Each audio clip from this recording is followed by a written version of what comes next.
Bossing yung Montero. Ito, palit ng timing belt. So, ito yung pinakita ko setting kanina. So, ito, nakakabit ang timing belt. So, pakikita ko ulit sa inyo yung setting. Yan. So, ito. Upper. Ito sa injection.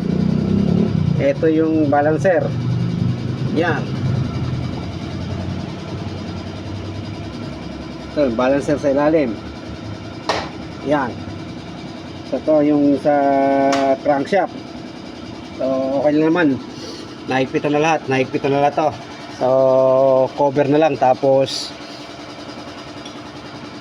yung pulley, okay na. So, pakikita ko sa inyo yung mga pinagpalitan. Okay, ito yung mga pinagpalitan natin mga bossing. Yan. Naniguradong may-ari nito para iwas sa berya. So, pinapalitan niya lahat. Yan. Ito yung hydraulic. Yan, pati 4 na oil seal. So, ang ginamit niya, Mitsubishi. Yan, para nga naman sigurado.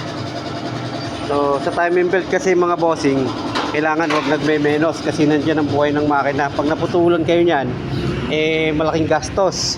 Kaya kailangan sigurado tayo dyan mga bossing. So, yun lang po. At thank you. Ito na mga bossing yung Montero na pinalitan ng timing belt at mga oil seal. Ito, umaandar na mga bossing. Okay na. So, pag mali ang timing mo dito, hindi mo ito mapapandar basta-basta. Goods na siya mga bossing. Sinabay na rin ng palit ng coolant saka change oil. Yan. Nagpa-condition na si boss.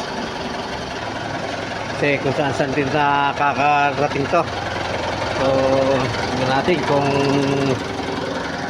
hindi nag-check engine to.